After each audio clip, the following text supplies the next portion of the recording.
क्या electoral bond Bharat का सबसे बड़ा घोटाला है? और राहुल गांधी ने संसद में जो भाषण दिया था 2019 में, जब इलेक्ट्रोल बॉन्ड की बात हुई थी, तब उन्होंने कहा था कि यह सबसे बड़ा घोटाला साबित होगा। क्या यह बात आज सच साबित होती दिख रही है?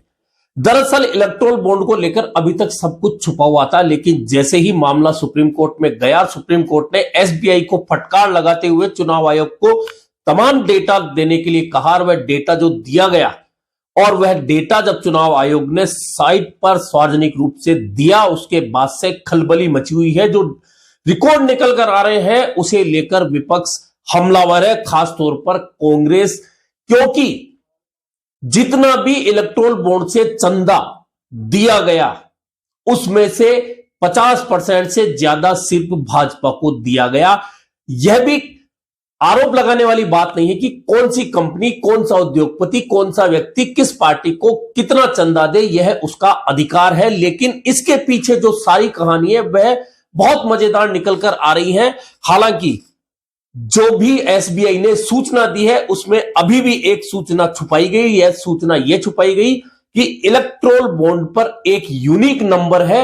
जब तक वह यूनिक नंबर सामने नहीं आएगा तब तक उस कंपनी और चंदा देने वालों को लेकर स्पष्ट जानकारी नहीं आएगी। और आज सुप्रीम कोर्ट ने फिर से फटकार लगाई है एसबीआई को और कहा है कि जब हमने यह कहा था कि आपको पूरी जानकारी देनी है तो आपने पूरी जानकारी क्यों नहीं दी। अब सोमवार तक का समय एसबीआई के पास फिर है उन यूनिक नंबरों को सार्वजनिक करने का। उस नहीं तो सुप्रीम कोर्ट फिर अपना फैसला सुनाएगा। लेकिन अब तक जो जानकारियां सार्वजनिक हुई है उसके बाद में क्यों कर विपक्ष और खासतौर पर कांग्रेस आक्रामक है? देखिए, कुछ ऐसी बातें जो सोशल मीडिया पर आ रही है। हालांकि पूरी जानकारी, स्पष्ट जानकारी तभी निकल कर आएगी जब वह यूनिक नंबर सार्वजनिक होंगे, कंपनियों का पूरा डेटा निकल कर आएगा। दरअसल अब तक जो डेटा लोगों ने निकाला है, जिस तरह से वह सार्वजनिक हो रहा है, वह बड़ा मजेदार आंकड़ा है। आप भी सुनिए और देखिए कि किस तरह से किन कंपनियों ने भाजपा को करोड़ों रुपए का चंदा दिया। सबसे पहले आता है फ्यूचर गेमिंग कंपनी। गेमिंग का नाम आते ही आप समझ गए होंगे कि लॉटरी या सट्टे वाली कंपनी है। Future gaming and hotels limited, Bhajpa को सबसे ज्यादा चंदा इसी कंपनी ने दिया है और चंदा दिया है 2177 करोड़ के चुनावी bond future gaming and hotel limited ने लिए हैं। लेकिन इसके पीछे दो चीजें हैं। पहला तो निशाने पर बात यह है कि इस कंपनी का टर्नओवर सिर्फ 500 करोड़ है, लेकिन यह चंदा देती है 2177 करोड़, यानी कि 1577 करोड़ अतिरिक्त कंपनी के टर्नओवर से ज्यादा भाजपा को चंदा फ्यूचर गेमिंग देती है। इससे भी मजेदार आंकड़ा यह है कि इस कंपनी के खिलाफ ईडी जांच शुरू करती है हेराफेरी की, और उसके बाद में यह कंपनी बॉन्ड खरीदती है भाजपा की। यानी कि सबसे पहला निशाना यहां से शुरू हुआ। इसके बाद एक हॉस्पिटल है यशोदा हॉस्पिटल, 162 करोड़ रुपए। यशोदा हॉस्पिटल चंदे के रूप में चुनावी बॉन्ड के जरिए भाजपा को देता है। सवाल यह है कि एक अस्पताल के पास इतनी कमाई कहां से आई, और आई तो भी ऐसा क्या कारण था कि एक अस्पताल को, एक राजनीतिक दल को इतना बड़ा चंदा 162 करोड़ का देने की आवश्यकता पड़ी? यह भी सवाल विपक्ष उठा रहा है। इसके अलावा एक कंपनी है मेघा इंजीनियरिंग, जिसकी बढ़ाई खुद केंद्रीय मंत्री नितिन गडकरी लोकसभा में करते हैं, संसद में करते हैं। और अब जब चुनावी बॉन्ड की बात निकल कर आ रही है, सूची में जब मेगा इंजीनियरिंग का नाम आ रहा है, तो मेगा इंजीनियरिंग ने 980 करोड़ रुपए का चंदा दिया है। लेकिन यह चंदा जब इस कंपनी ने दिया तो इस कंपनी को 14,400 करोड़ का ट्विन टनल प्रोजेक्ट दिया जाता है महाराष्ट्र के अंदर। अब इसी पर सवाल उठ रहा है कांग्रेस की ओर से कि चंदा दो धंधा लो, यानी कि जो कंपनी चंदा दे रही थी उसे करोड़ों रुपए के प्रोजेक्ट भाजपा सरकार ने, केंद्र सरकार ने अलग अलग क्षेत्रों में दिए। एक और सबसे मजेदार आंकड़ा तो यह है, सबको पता है कि दुनिया भर में महामारी आई थी कोविड, और कोविड से कैसे त्राही त्राही मची थी। उसके बाद में हिंदुस्तान में एक कंपनी सीरम इंस्टीट्यूट आधार पूनावाला की, जिन्होंने सबसे पहले वैक्सीन बनाई, और वैक्सीन बनाकर उसी कंपनी को वैक्सीन का ठेका तुरंत दे दिया गया। लेकिन अब जैसे ही चुनावी बॉन्ड की खबर निकलकर आई है, सूची निकलकर आई है, उसमें एक ही दिन में आधार पूनावाला यानी कि सीरम इंस्टीट्यूट भाजपा को एक ही दिन में 52 करोड़ का चंदा देती, यानी 52 चुनावी बॉन्ड 1-1 करोड़ के खरीदती है।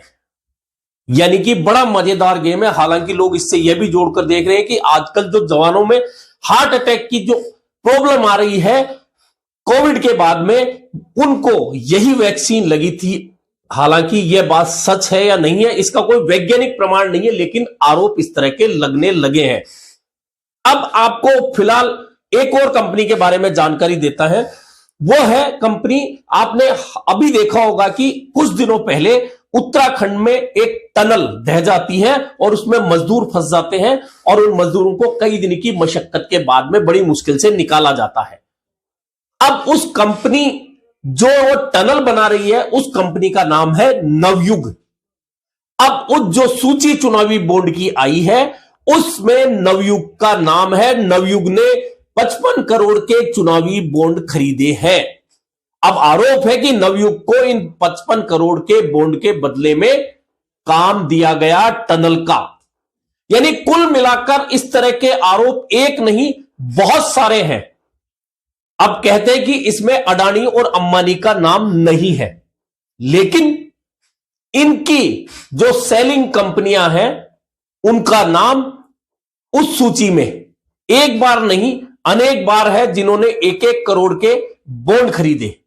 अब एक मजेदार सूची और है, और यह मजेदार सूची क्या है? यह सूची वह है जो कांग्रेस हमेशा से आरोप लगाती है, विपक्ष हमेशा से आरोप लगाता है। आरोप यह है कि ईडी, सीबीआई, आयकर विभाग को किस तरह से विपक्षी दलों, विपक्षी नेताओं को परेशान करने के लिए काम लिया जा रहा है, दुश्मनों को परेशान करने के लिए काम लिया जा रहा है। लेकिन अब चुनावी चंदे, ये चुनावी बॉन्ड की जो बात निकल कर आई है, उसमें एक बहुत मजेदार आंकड़ा निकल कर आया है। मजेदार आंकड़ा यह है जो कांग्रेस अब सोशल मीडिया के जरिए आम आदमी तक ले जा रही है, अपने भाषणों के जरिए आम आदमी तक ले जा रही है, और उसमें यह कहा जा रहा है कि पहले ईडी या सीबीआई या आयकर विभाग की उस कंपनी पर रेड होती है, और उसके बाद में वह कंपनी भाजपा के लिए चुनावी बॉन्ड खरीदती है करोड़ों रुपए के। बाकायदा कांग्रेस ने एक लिस्ट दी है जिसमें पहले ईडी की रेड होती है, और उसके 1-1.5 महीने बाद में चुनावी बॉन्ड खरीदे जाते हैं उस कंपनी के द्वारा। तो इस सूची में कुल मिलाकर 13 कंपनियों के नाम कांग्रेस ने प्रचारित किए हैं। अब इन 13 कंपनियों के नामों में कौन कौन सी कंपनी है, कब उन पर रेड होती है और कब वे चुनावी बॉन्ड खरीदती हैं, इसका आंकड़ा कांग्रेस बता रही है।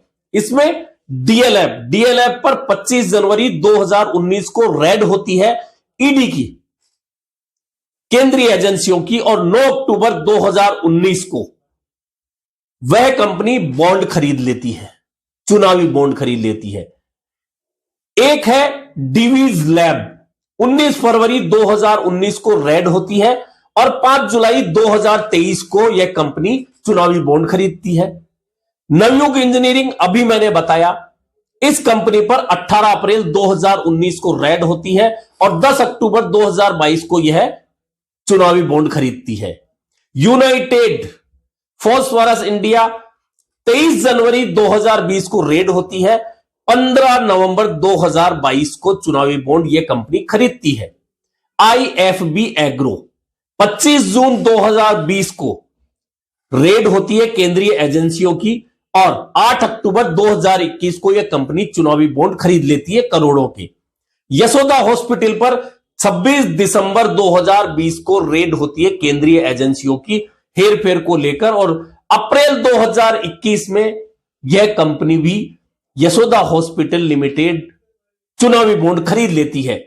इसके अलावा इसमें जिन कंपनियों के नाम है जहां पहले केंद्रीय एजेंसियों की रेड होती है और बाद में वह चुनावी बॉन्ड खरीदने जाती है, उनमें है हेट्रो ड्रग्स एंड हेट्रो लैब्स, हॉलीडे एनर्जी, चेन्नई ग्रीनवुड्स, हीरो मोटो, फ्यूचर गेमिंग, जिंदल स्टील, माइक्रोलेब, एनसीसी, कल्पतरु प्रोजेक्ट, डॉक्टर रेड्डीज लैब और सीडी साई इलेक्ट्रिकल। ये 13 कंपनियां हैं जिन पर पहले केंद्रीय एजेंसियों की रेड होती है। रेड होने के कुछ दिनों बाद, कुछ महीनों बाद, ये तमाम कंपनियां, चाहे अस्पताल हो, कंपनियां हो, यह चुनावी बॉन्ड खरीद के करोड़ों रुपए का चंदा भाजपा को देती है। यह इतने आरोप अभी धीरे धीरे निकल कर आ रहे हैं। असल चीज निकल कर आएगी सोमवार के बाद, जब सुप्रीम कोर्ट ने कहा है कि जो यूनिक नंबर चुनावी बॉन्ड का है वह आपको सार्वजनिक करना होगा। आपने अभी तक नहीं किया। जैसे ही वह नंबर सार्वजनिक होगा उसके बाद बहुत स्पष्ट रूप से निकल कर आ जाएगा कि चुनावी चंदा किन किन तरीकों से किन किन ने किन किन पार्टियों को दिया है। लेकिन अब तक जो जानकारी छुपाई गई, उसके बाद विपक्ष का आरोप है कि भाजपा ने पहले कहा था, प्रधानमंत्री के भाषण थे कि ना खाऊंगा ना खाने दूंगा, लेकिन जिस तरह से चुनावी बॉन्ड में चंदा दो और धंधा लो, यानी कि एक संस्थागत भ्रष्टाचार शुरू किया गया और उस संस्थागत भ्रष्टाचार के जरिए बड़े स्तर पर भाजपा के लिए चंदा जुटाने का काम किया गया। यह अब तक का सबसे बड़ा घोटाला हिंदुस्तान का है, जो तमाम पुराने घोटालों को पीछे छोड़ देता है। और कांग्रेस के नेताओं का स्पष्ट आरोप है कि संस्थागत इस भ्रष्टाचार के बाद में, चूंकि सुप्रीम कोर्ट ने कहा है कि यह चुनावी बॉन्ड असंवैधानिक है, अनलीगल है, ऐसे में इस पैसे का उपयोग होना ही नहीं चाहिए। और बेंगलोर में आज कांग्रेस अध्यक्ष मल्लिकार्जुन खड़गे ने कहा है कि यह इतना बड़ा घोटाला है, ऐसे में जितना भी चुनावी बॉन्ड का पैसा है भाजपा को जो मिला है गलत तरीके से मिला है, डरा धमका के मिला है, केंद्रीय एजेंसियों का गलत दुरुपयोग करके कंपनियों को डरा धमका के फिर मिला है।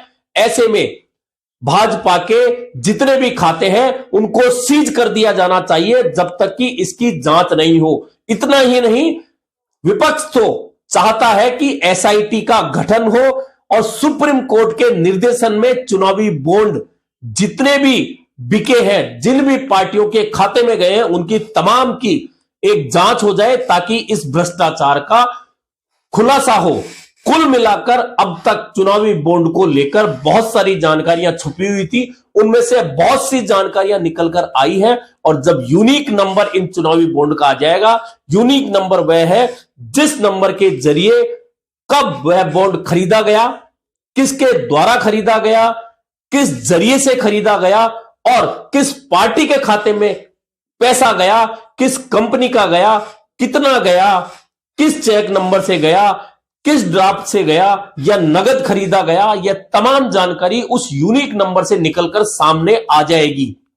कुल मिलाकर लोकसभा चुनाव से पहले चुनावी बॉन्ड का यह सारा खेल अगर निकलकर सामने आ रहा है तो निश्चित मानिए विपक्ष के पास अभी तक कोई हथियार नहीं था हाथ में, लेकिन अब यह चुनावी बॉन्ड विपक्ष के हाथ में इतना बड़ा हथियार है। हालांकि हथियार हाथ में होना अलग बात है और उस हथियार का उपयोग करना अलग बात है। अगर हाथ में आए इस हथियार का उपयोग विपक्ष ने सही तरीके से कर दिया तो भाजपा को कटघरे में खड़ा करने में आसानी होगी। अगर ऐसा करने में विपक्ष सफल रहा तो निश्चित मानिए भाजपा का तीसरी बार में, अब की बार 400 पार का जो नारा है, तीसरी बार सत्ता बनाने के लिए भाजपा अपने दम पर 370 सीटें जीतने की बात कर रही है। एनडीए 400 के पार की बात कर रहा है। अगर ये चुनावी बॉन्ड का सबसे बड़ा घोटाला जो राहुल गांधी ने आरोप लगाया था संसद में, और अब चुनावी बॉन्ड की जानकारी जिस तरह से निकलकर सामने आ रही है, उस जानकारी को आम लोगों तक पहुंचाने में विपक्ष कामयाब हो गया तो निश्चित मानिए चुनावी खेल बदलेगा और ऐसा बदलेगा जिसका अंदाजा आज लगाया जाना आसान नहीं है। फिलहाल सुप्रीम कोर्ट की नजर है, सोमवार तक और खुलासे होंगे, बहुत सारी कंपनियां निकलकर सामने आएंगी और जब ये आएंगी और स्पष्ट हो जाएगा कि वास्तव में कांग्रेस और विपक्षी दलों के आरोप कितने सही हैं या फिर भाजपा को जो चन्ना मिला है वे कंपनियां सही हैं। लेकिन अभी तक जो जानकारियां निकलकर आ रही हैं उसमें भाजपा के लिए बड़ा सिरदर्द हो सकता है। अभी के लिए इतना ही, फिर मिलेंगे नए मुद्दे पर चर्चा के साथ।